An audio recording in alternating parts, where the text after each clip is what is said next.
पहले क्यों नहीं बताया कि तुम्हें इतनी पीड़ा हो रही है? तो आप अकेले इसी ऐसे बैठ जाते ना भैया।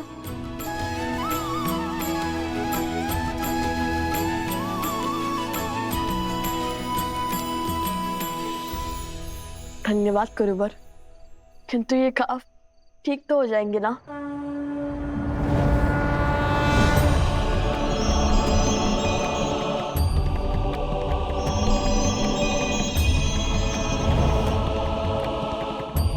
पुत्र, यहाँ एक श्रापित रत्न है जिसके उपयोग से प्रकृति को नियंत्रित किया जा रहा है, और उसी मणि का उपयोग इस सिंह पर भी हुआ है। इस माया की गांठ उस मणि का अंत है, और तभी कुश का घाव भी भरेगा। जब तक उस श्रापित मणि का अंत नहीं होता, तब तक कुश के शरीर के भीतर ये मायावी विष फैलता रहेगा। बताइए, कहाँ है वो मणि? मैं अभी जाकर उसे नष्ट कर दूंगा और अपने भाई को इस कष्ट से मुक्त कर दूंगा। पुत्र, मैं तुम्हारी भावना समझ रहा हूं, किंतु उस स्थान तक पहुंचना सरल नहीं होगा, क्योंकि उस मणि की भांति वो स्थान भी श्रापित है, और वो असुर शक्ति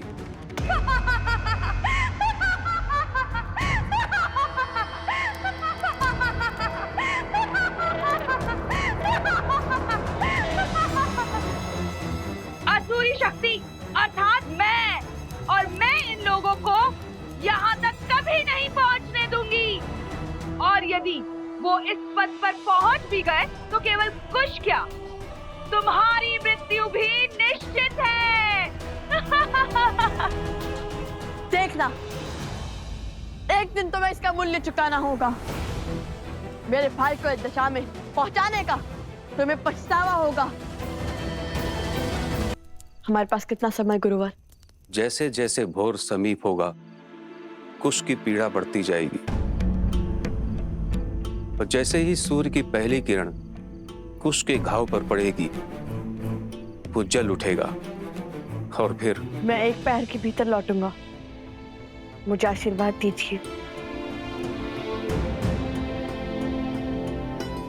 आशीर्वाद दे ऋषिवर।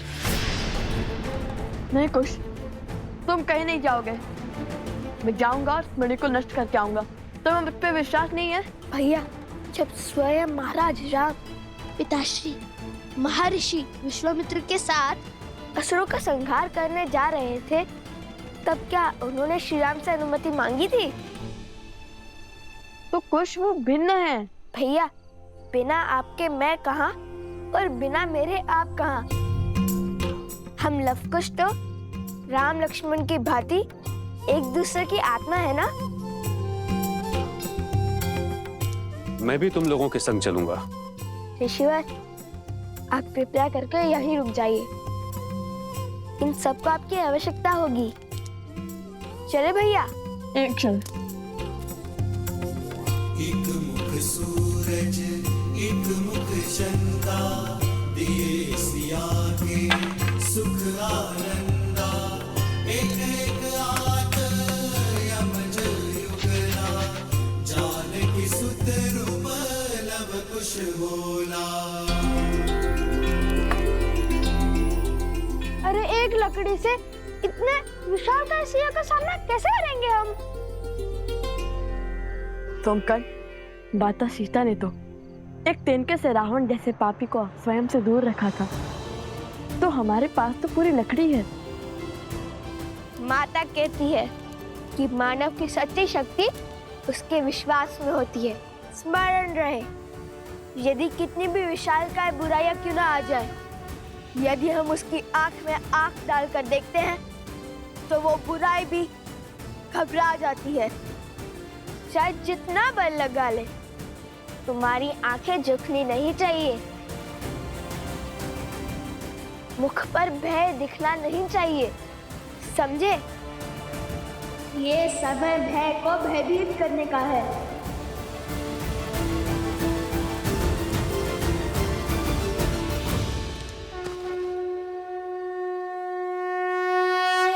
विजयी भव।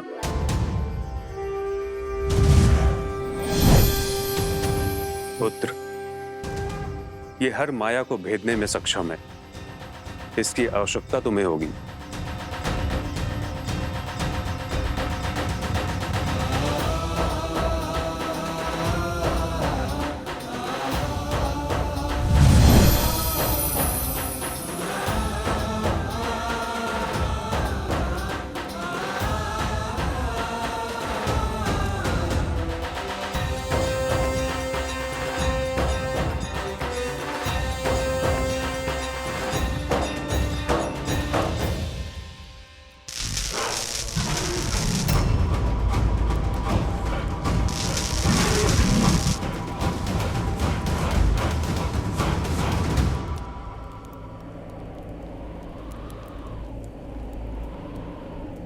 गुरुवर ने कहा था कि हमें ध्रुव तारे के पीछे चलते जाना है और उससे 5 कोस दूर हमें एक घना वट वृक्ष मिलेगा। उसके ऊपर एक तांबे की घंटी होगी। भैया क्या हुआ? कुछ बहुत पीड़ा हो रही है, खाव कष्ट दे रहा है। बताओ मुझे, यदि तुम्हें विश्राम करना है तो कर लो। नहीं भैया, मैं ठीक हूँ। मेरी अचरज का कारण तो आपकी सोच है। आप कब से मेरी भांति सोचने लगे? इतनी तेज आंधी में घंटी को भागे भागे आंखों से खोजने लगे। समझ गया।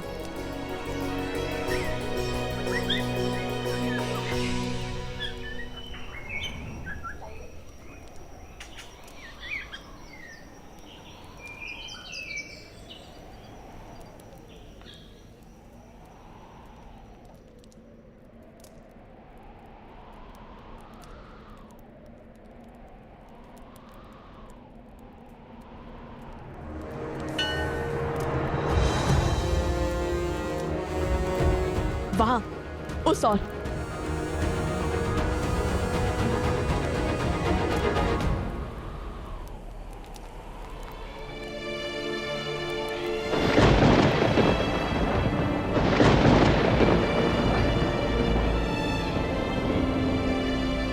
कुमुदनी,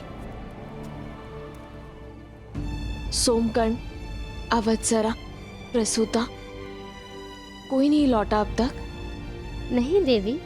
अच्छा, आते ही होंगे, किंतु इतना समय तो नहीं लगना चाहिए था। और प्रकृति भी कितनी रौद्र रूप में है। मेरा मन घबरा रहा है अब तो। आप कैसे कर लेती हैं ऐसा? अपनी संतान के लिए तो हर कोई चिंतित होता है, किंतु आप सभी के लिए इतना व्यथित कैसे हो जाती हैं? अपने केवल रक्त से नहीं, मोह के बंधन से और स्मृतियों के बंधन से भी तो बनते हैं ना कुमुदनी। अवश्य, अभी चिंता त्याग दीजिए, वो बस आते ही होंगे।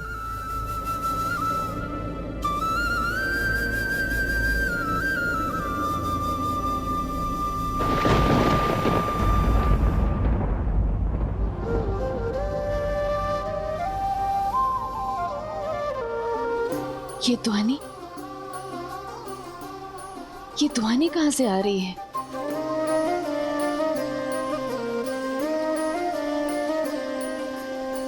मिथिला में शिव का धनुष भयंकर, जिसे ना हिला सका कोई धुरंधर। राम लखन गुरु मिथिला पहुँचे, लक्ष्य था देखन सिया का स्वयंवर।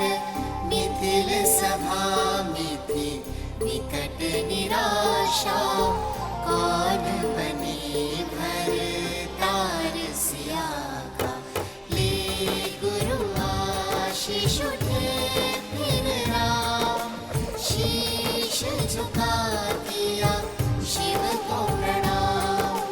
राम सिया राम, सिया राम, सिया राम, राम सिया रामायण को प्रणाम। राम सिया राम, सिया राम, सिया राम, राम सिया राम, सिया राम, सिया राम। हम वन देवी के पुत्र हैं। भगवान वाल्मीकि के शिष्य हैं और हम धर्म के मार्गी हैं।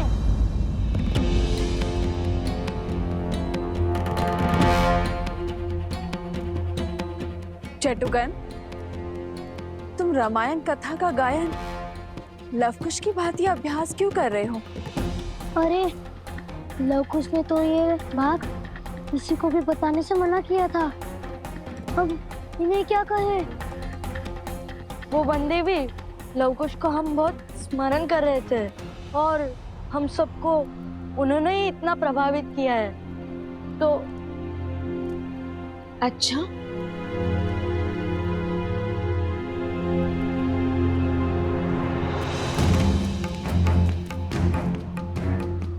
असत्य का दंड जानते हो ना? नहीं नहीं, हमें दंड मत दीजिए। तो फिर सत्य बताओ। वो लवकुश ने कहा है कि आपकी कथा का मंचन करना है। जब आपने अयोध्या छोड़ दी थी तब का भाग संसार के सामने भी लाना है। अयोध्या में मेरी कहानी कहने का क्या उद्देश्य होगा? क्या अर्थ है इसका? वो दोनों करना क्या चाहते हैं?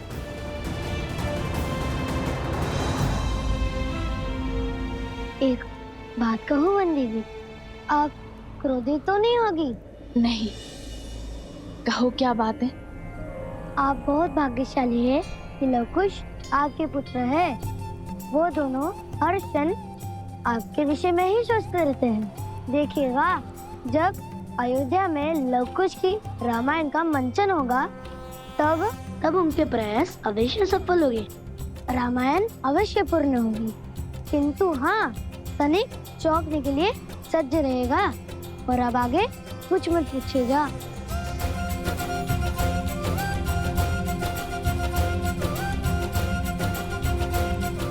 सदा उनके इन्हीं प्रयासों से तो चिंतित रहती हूँ मैं।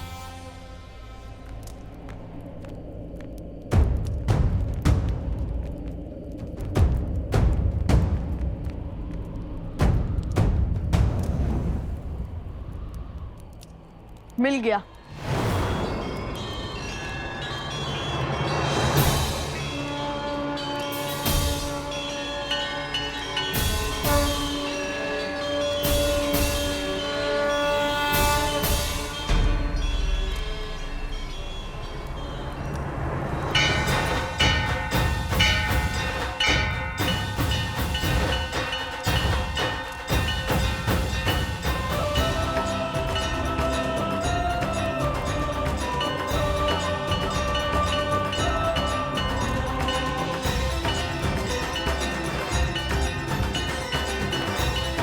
चलो, इस घंटी को ढूंढने की चिंता तो हल हुई।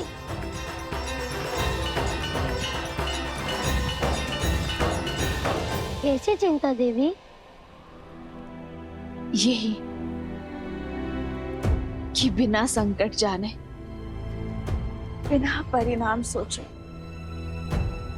अनुचित को उचित करने की दिशा में आगे बढ़ जाते हैं।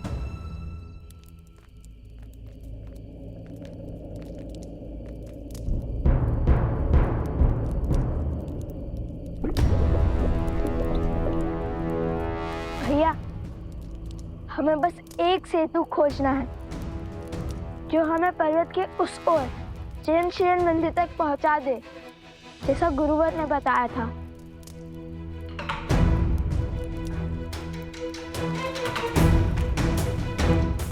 अरे ये तो टूटा हुआ है।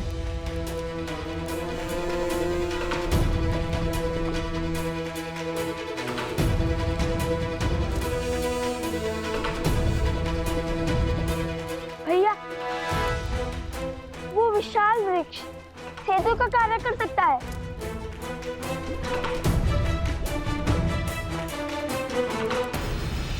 हाँ, तो कर्म उचित हो तो परिणाम की चिंता क्यों करना? किंतु कभी कभी केवल साहस से नहीं, चतुराई से भी कार्य को संपूर्ण किया जा सकता है। मैं तो बस आशा करती हूँ कि वो केवल अपने बल से नहीं,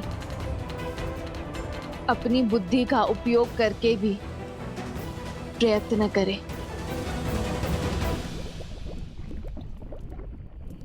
क्या हुआ भैया? भूल गए?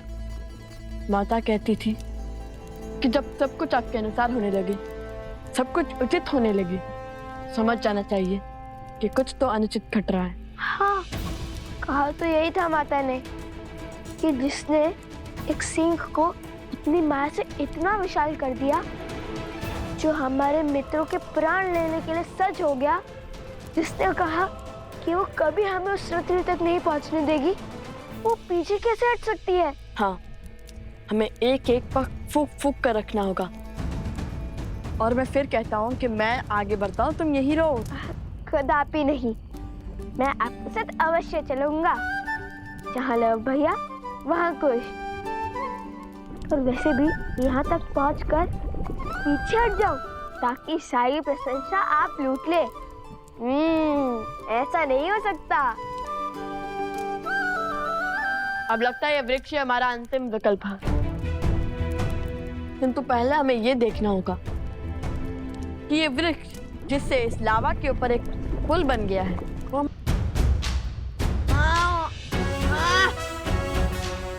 नहीं कुश।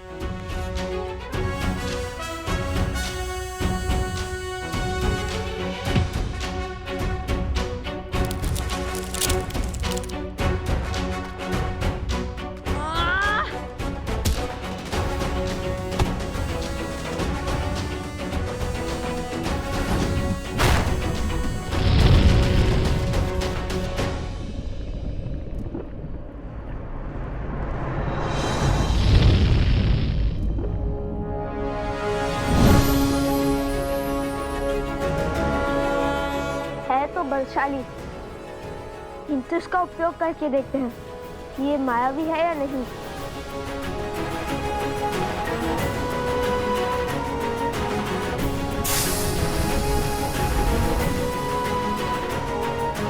चलो, माया के प्रभाव से भी दूर है ये। चलो, अब हम इस पर चल सकते हैं।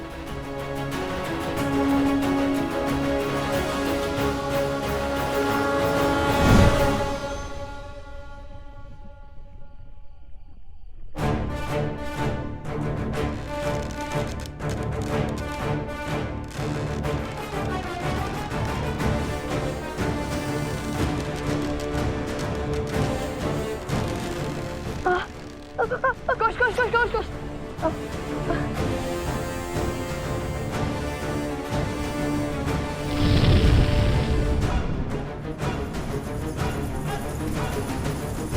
ये ध्वनि कैसी आ रही है?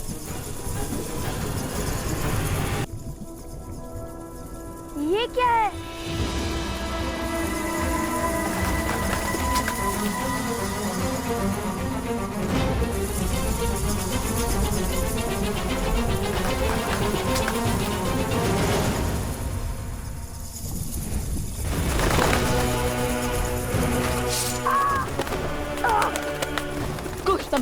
संभाल के।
कुछ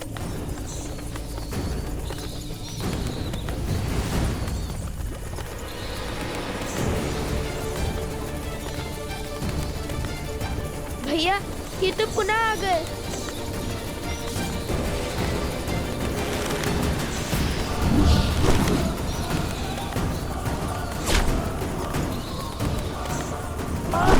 कुछ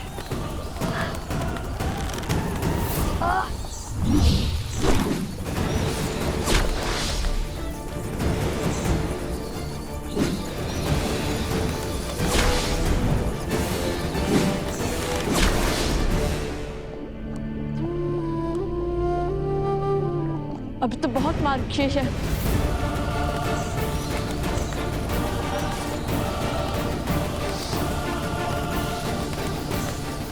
समझे तो कूदो।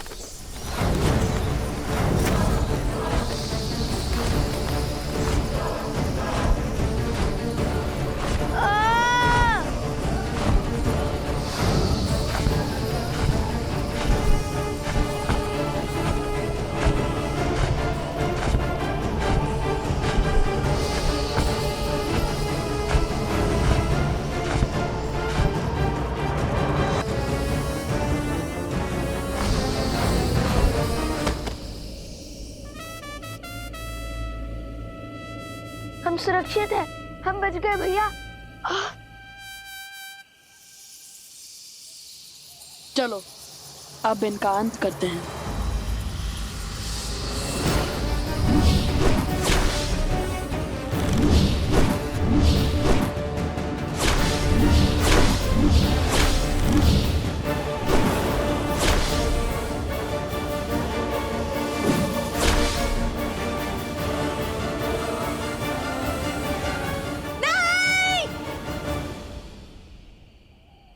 तुमने मेरी माया को काटा, उसका कर तुम्हें अपनी मृत्यु से चुकाना होगा लव और कुश। तुम हमें समझती क्या हो? हमारे पास अपनी माता का ज्ञान है, ममता का बल है। तुम्हारी मायावी शक्ति हमारा कुछ नहीं बिगाड़ पाएगी। कुछ ही समय में ये पूरा विष तुम्हारे शरीर में फैल जाएगा और ये बड़ी बड़ी बातें धरी की धरी रह जाएंगी और हर भरम टूट जाएगा। तुम्हें क्या लगता है कि तुम ये यात्रा पूर्ण कर पाओगे? किंतु समय बीत रहा है, क्षण क्षण उस सिंह की सूद लौट रही है। यदि तुम समय पर ना पहुंचे तो वो तुम्हारे पाश से मुक्त होकर उन सबको मार देगा, विनाश कर देगा सबका।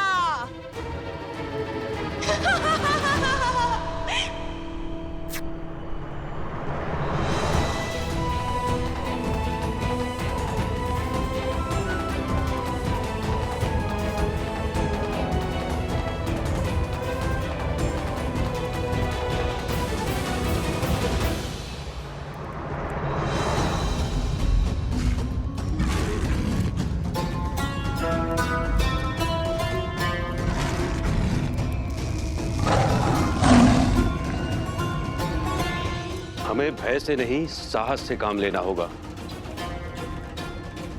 हमें अग्नि को और बढ़ाने का प्रबंध करना होगा, क्योंकि पशु को केवल अग्नि का भय ही नियंत्रित कर सकता है।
धन्यवाद।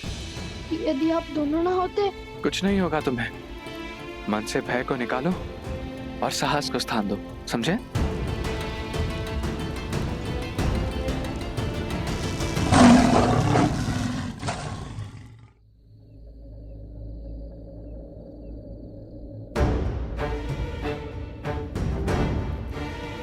इनमें से उचित मार्ग कौन सा है? क्योंकि एक अनुचित मार्ग अर्थात मृत्यु।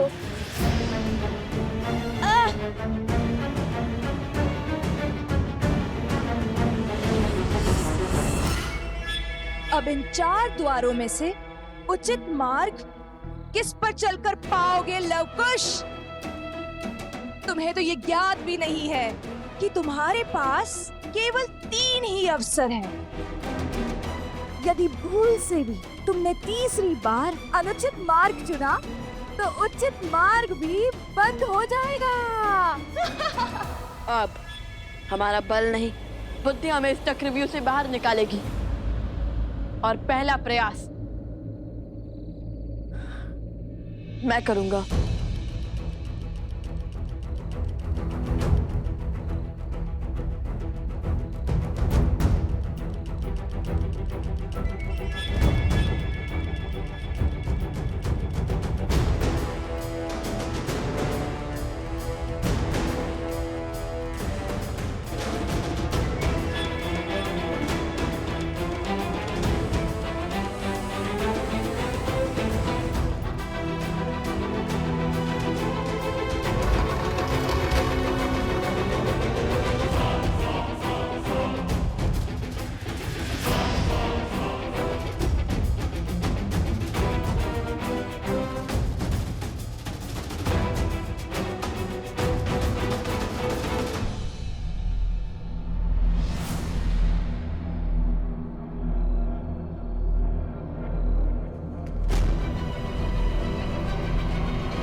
भैया, आपने तो उचित कहा था कि आपके पग आगे रखते ही आपको पीछे खींच लूं। ये योजना आपकी थी, किंतु इसको सुचारू रूप से संपूर्ण करने का श्रेय तो मुझे ही जाता है ना भैया? हाँ हाँ हाँ, किंतु ये मशाल बुझ कैसे गई? छोड़ो, चलो अब दूसरा द्वार भी देख लेते हैं।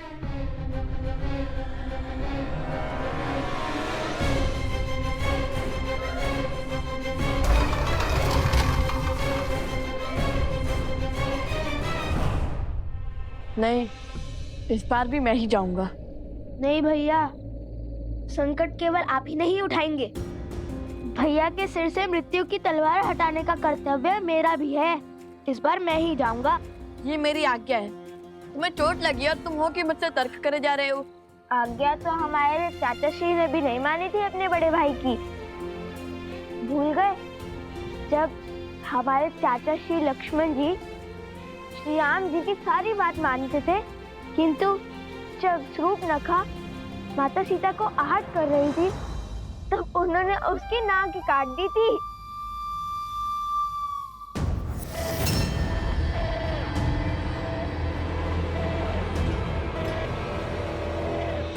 वो नाक कटी शूर्पणखा कैसी दिखती होगी? एकदम चिड़ै जैसी। ठीक है, अब बातों पर नहीं कार्य पर ध्यान दो। अब तो मेरी बात तो मानोगे नहीं ना? जाओ, तुम ही जाओ। जाओ, समय निकल रहा है।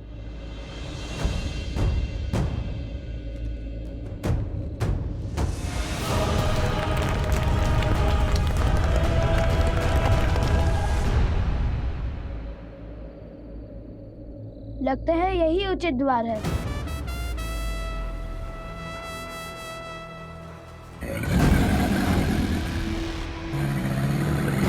गोश, गोश पीछे देखो। पीछे ही तो देख रहा हूँ। गोश पीछे देखो। गोश पीछे।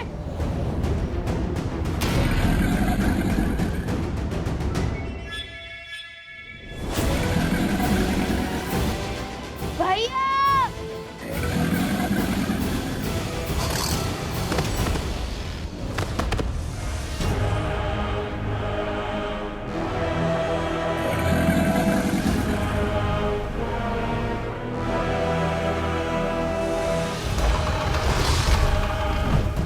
दो द्वार के साथ साथ दो अग्नि भी बुझ गई।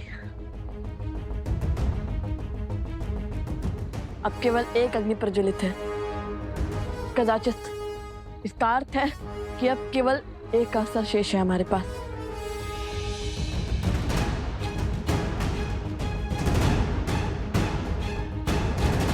बस एक अनुचित विकल्प और इनकी पराजय निश्चित है। अब तीसरे द्वार की बारी।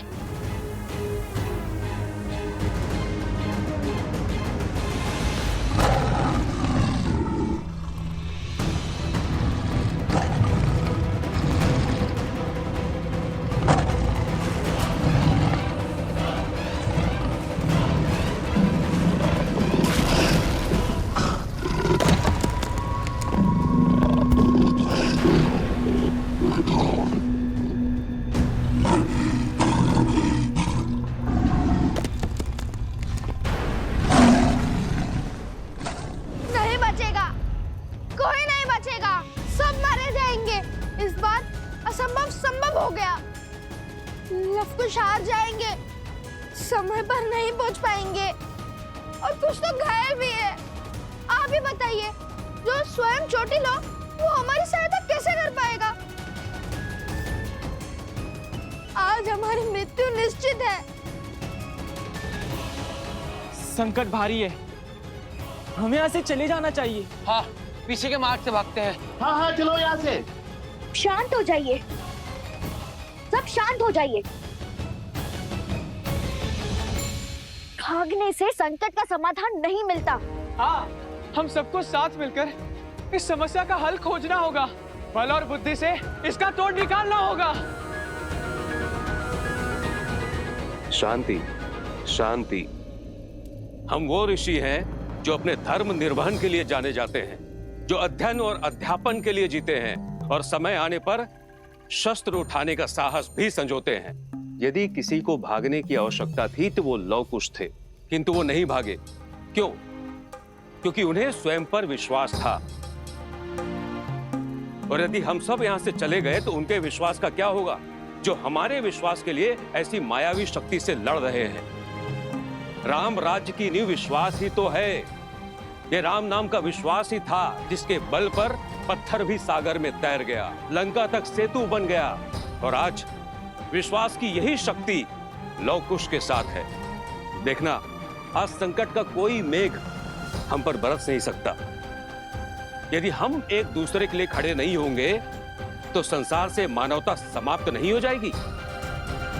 हाँ ऋषिवर, आज राम नाम की शक्ति ही हमारी रक्षा करेगी।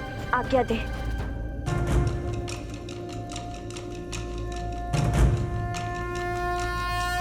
श्री राममं श्री राममं श्री राममं श्री राम श्री राममं श्री राममं श्री राममं श्री राम। इस नाम को पार करके भीतर आने का साहस इस विशाल काय मायावी सिंह में भी नहीं होगा। राम राम रामेति रमे रामे मनोरमे सहस्रनाम तत्तुल्यं राम नाम वरानने।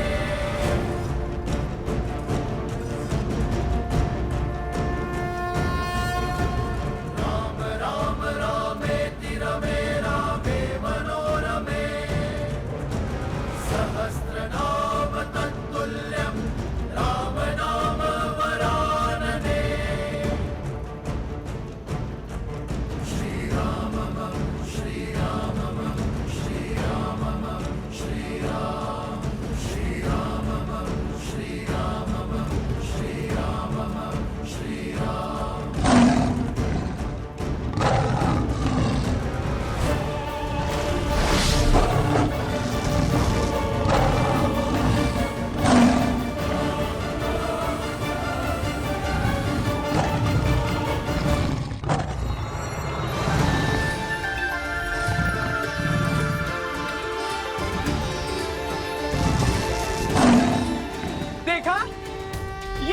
राम नाम का बल।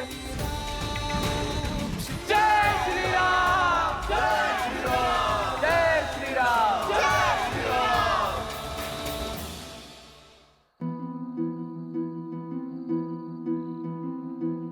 जैसे जैसे भोर समीप होगा, कुश की पीड़ा बढ़ती जाएगी। सूर्योदय समीप है। तुम ठीक तो हो ना?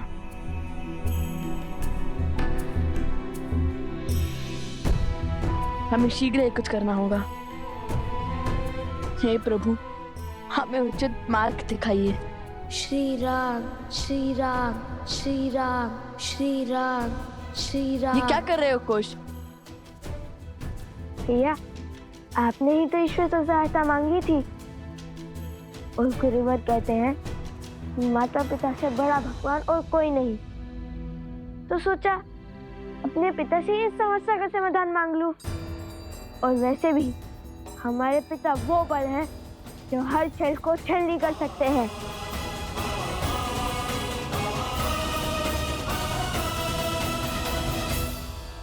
श्री राम, श्री राम, श्री राम, श्री राम, श्री राम, श्री राम।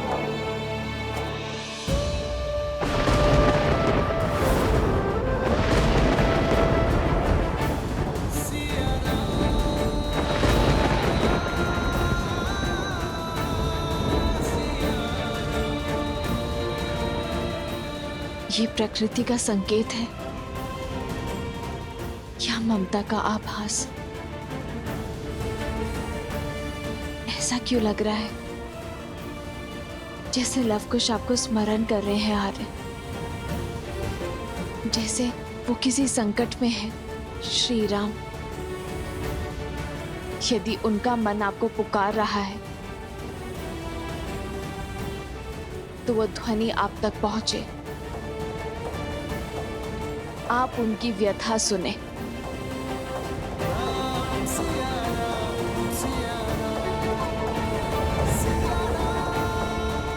श्री राम, श्री राम, श्री राम।